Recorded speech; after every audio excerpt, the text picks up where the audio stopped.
नमस्कार। आज हम एक सफर पर चलने वाले हैं। एक ऐसी दुनिया के सफर पर जो है तो हमारे चारों तरफ, जिसे हम हर पल देखते और महसूस करते हैं, लेकिन फिर भी वो काफी हद तक अदृश्य है।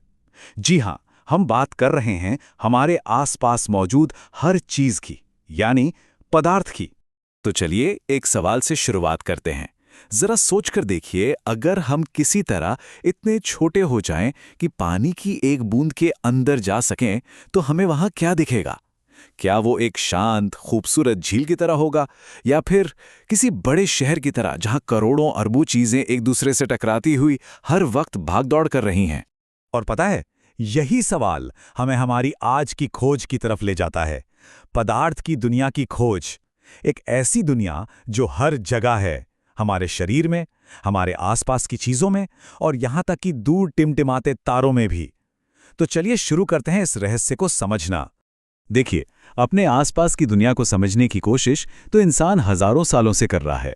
जैसे हमारे देश में बहुत पहले दार्शनिकों का मानना था कि हर चीज पंच तत्व से बनी है।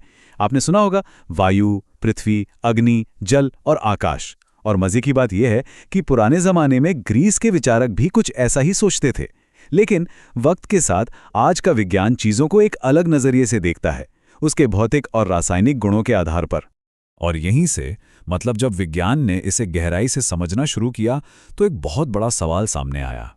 एक ऐसा सवाल जिसने साइंटिस्ट्स को बहुत वक्त तक सोचने पर मजबूर कर दिया। सवाल यह था कि कोई भी चीज आखिर बनी कैसे होती है, उसकी बनावट कैसी है। तो इस सवाल पे ना दो अलग अलग सोच थी। एक तरफ के लोग मानते थे कि पदार्थ लकड़ी के एक टुकड़े जैसा होता है, मतलब बिल्कुल ठोस, कंटिन्यूअस, जिसमें कोई खाली जगह नहीं होती। वहीं दूसरी सोच ये थी कि नहीं, पदार्थ तो रेत के ढेर जैसा है, मतलब दूर से तो एक जैसा दिखता है, पर असल में वो छोटे छोटे अनगिनत कणों से मिलकर बना है। तो सच क्या था? अब इस गुत्थी को सुलझाने के लिए एक बहुत ही सिंपल सा लेकिन कमाल का एक्सपेरिमेंट किया गया। सोचिए, हमने एक बीकर लिया, उसमें ठीक 100 ml पानी डाला और एक निशान लगा दिया। ठीक है, अब हमने उसमें 1 चम्मच नमक डालकर अच्छे से घोल दिया। नमक तो गायब हो गया, पर असली जादू तो अब हुआ। जानते हैं क्या? पानी का लेवल बढ़ा ही नहीं, वो उसी निशान पर टिका रहा। तो सवाल ये है कि भाई, वो पूरा 1 चम्मच नमक गया तो गया कहां? गायब हो गया क्या? नहीं, इसका एक ही मतलब हो सकता है।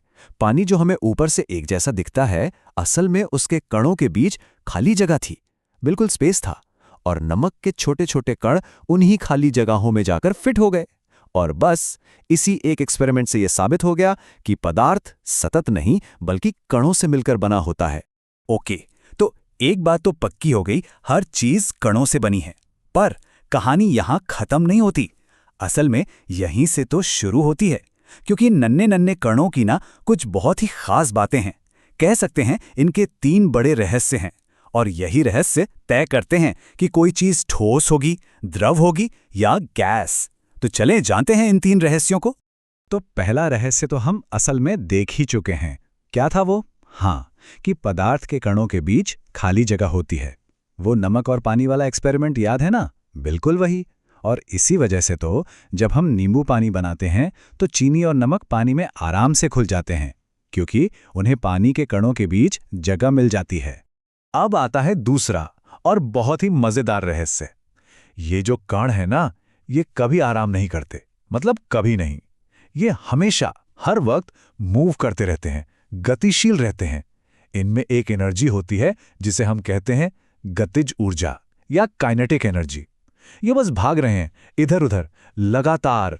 इसका सबसे बढ़िया एग्जाम्पल तो हमारे घरों में ही मिलता है। सोचिए, किचन में गर्मा गर्म खाना बन रहा है और उसकी खुशबू दूर कमरे तक आ जाती है ना? पर वहीं अगर कोई ठंडी चीज रखी हो तो उसकी खुशबू के लिए उसके पास जाना पड़ता है। क्यों? क्योंकि जब खाना गर्म होता है तो उसके खुशबू वाले कणों की काइनेटिक एनर्जी बढ़ जाती है। वो एकदम सुपर फास्ट हो जाते हैं और हवा में तेजी से फैल जाते हैं। इसी फैलने की प्रक्रिया को हम विसरण या डिफ्यूजन कहते हैं। अच्छा, यहां एक और सवाल दिमाग में आता है।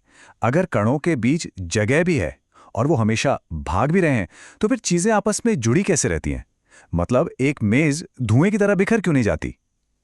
इसका जवाब है तीसरा और सबसे जरूरी रहस्य। ये कण एक दूसरे को खींचते हैं। इनके बीच एक अट्रैक्शन फोर्स, एक आकर्षण बल काम करता है जो इन्हें एक साथ बांधे रखता है। पर ये जो खींचने की ताकत है ना, ये सब में बराबर नहीं होती। जैसे एक लोहे की कील को देखिए, क्या उसे हाथ से तोड़ सकते हैं? नहीं, क्योंकि उसके कणों के बीच का आकर्षण बल बहुत बहुत ज्यादा मजबूत है। दूसरी तरफ एक चौक का टुकड़ा, वो तो जरा से जोर से टूट जाता है, मतलब उसके कणों का आकर्षण बल कमजोर है। और पानी की धार के बीच से उंगली निकालो तो वो कट जाती है, पर जैसे ही उंगली हटाते हो वो वापस जुड़ जाती है। मतलब उसमें आकर्षण बल बीच का है, न बहुत मजबूत न बहुत कमजोर। तो बस यही है वो 3 रहस्य। कणों के बीच कितनी जगह है, वो कितनी तेजी से भाग रहे हैं और वो एक दूसरे को कितनी मजबूती से खींच रहे हैं। यही 3 चीजें मिलकर तय करती हैं कि कोई भी पदार्थ कैसा होगा, ठोस, द्रव या फिर गैस। चलिए अब इन तीनों को एक साथ रखकर देखते हैं। देखिए, ठोस, इसका आकार और आयतन दोनों फिक्स होते हैं। क्यों? क्योंकि इसके कण एकदम चिपके हुए हैं, आकर्षण बल सबसे ज्यादा है और वो बेचारे सिर्फ अपनी जगह पर कांप सकते हैं। अब आते हैं द्रव पर। इसका आयतन तो फिक्स है पर आकार नहीं, जिस बर्तन में डालो वैसा ही हो जाता है, क्योंकि इसके कण एक दूसरे पर फिसल सकते हैं। और आखिर में गैस। अरे, इसका तो ना आकार फिक्स है ना आयतन, इसके कण तो आजाद पंछी हैं, आकर्षण बल लगभग 0 और उनके बीच बहुत ज्यादा जगह होती है। इसीलिए तो गैस को हम दबा सकते हैं, मतलब संपीड़ित कर सकते हैं। लेकिन ये कहानी इतनी सीधी भी नहीं है। हम सबने देखा है, पानी जो एक द्रव है वो ठोस बर्फ भी बन जाता है, और गैस यानी भाप भी। तो ये जो एक रूप से दूसरे रूप में बदलना है, ये किसी जादू से कम नहीं लगता है ना। पर इस जादू के पीछे भी साइंस है, और इसके 2 सबसे बड़े जादूगर हैं, तापमान और दबाव। सोचिए, हमने बर्फ का एक टुकड़ा लिया और उसे गर्म करना शुरू किया। हम क्या कर रहे हैं? हम असल में उसके कणों को एनर्जी दे रहे हैं। इस एनर्जी से कण और तेजी से कांपने लगते हैं, इतना तेज कि वो अपने आकर्षण बल को तोड़कर आजाद हो जाते हैं और फिसलना शुरू कर देते हैं। और बस बर्फ पिघलकर पानी बन गई। अब अगर हम इस पानी को और गर्म करें तो कणों को और एनर्जी मिलेगी, वो और तेज भागेंगे और एक एक करके पानी की सतह छोड़कर हवा में उड़ जाएंगे, और ये बन गई भाप। पर एक मिनट, पानी को भाप बनाने के लिए तो उसे उबालना पड़ता है, मतलब उसके क्वथनांक तक गर्म करना पड़ता है। तो फिर तार पर डाले हुए गीले कपड़े वो तो बिना उबाले ही सूख जाते हैं, कैसे?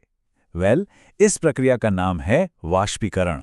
इसमें होता यह है कि द्रव की सतह पर जो कुछ कण होते हैं ना, उन्हें आसपास की हवा और गर्मी से इतनी एनर्जी मिल जाती है कि वो धीरे धीरे सतह छोड़कर उड़ जाते हैं। कुछ पदार्थ तो और भी कमाल के होते हैं। वो बीच वाले द्रव स्टेट में रुकते ही नहीं, वो सीधे ठोस से गैस बन जाते हैं। इस कमाल की प्रक्रिया को कहते हैं ऊर्ध्वपातन या सब्लिमेशन। इसका सबसे बेस्ट एग्जाम्पल है कपूर। आपने देखा होगा, कपूर को गर्म करने पर वो पिघलता नहीं, सीधा गैस बनकर उड़ जाता है। तो तापमान तो हमने देख लिया। अब दूसरे जादूगर की बात करते हैं, दबाव। याद है, गैस के कण बहुत दूर दूर होते हैं, तो अगर हम उन पर बहुत ज्यादा दबाव डालें, उन्हें जबरदस्ती पास पास ले आएं और साथ में उन्हें ठंडा भी कर दें ताकि उनकी भागने की एनर्जी कम हो जाए, तो क्या होगा? वो गैस से द्रव बन जाएंगे। हमारे घरों में जो एलपीजी सिलेंडर होता है ना, उसके अंदर गैस को ऐसे ही हाई प्रेशर पर द्रव बनाकर भरा जाता है। तो आज का ये सफर काफी दिलचस्प रहा है ना। हमने शुरुआत की थी हजारों साल पुरानी पंचतत्व की सोच से और पहुंच गए आज के विज्ञान तक, जहां हमने देखा कि हमारे चारों ओर की दुनिया असल में इन छोटे छोटे अदृश्य कणों का ही खेल है। तो आज हमने क्या क्या सीखा? पहली बात, हर चीज कणों से बनी है। दूसरी, इन कणों की 3 आदतें हैं। इनके बीच खाली जगह होती है, ये हमेशा चलते रहते हैं और ये एक दूसरे को खींचते हैं। तीसरी, यही 3 आदतें तय करती हैं कि कोई चीज ठोस, द्रव या गैस होगी। और चौथी और आखिरी बात, हम तापमान और दबाव को बदलकर पदार्थ का रूप बदल सकते हैं। लेकिन क्या कहानी सिर्फ ठोस, द्रव और गैस पर ही खत्म हो जाती है? जरा सोचिए, हमारी इस दुनिया से बहुत दूर किसी सूरज जैसे तारे के अंदर जहां करोड़ों डिग्री की गर्मी है, या फिर अंतरिक्ष के गहरे अंधेरे में जहां जबरदस्त ठंड और दबाव है, वहां पदार्थ किस रूप में होता होगा? वहां इन कणों के साथ क्या होता होगा? क्या ऐसी जगहों पर पदार्थ के कुछ और भी रूप हो सकते हैं? बिल्कुल हो सकते हैं। विज्ञान हमें बताता है पदार्थ की चौथी अवस्था, प्लाज्मा के बारे में, जो तारों में पाई जाती है। और एक पांचवी अवस्था भी है, बोस आइंस्टाइन कंडेंसेट। पर ये क्या है? ये एक और कहानी है, एक और रहस्य, जिसे सुलझाने का सफर शायद अब आप शुरू करेंगे।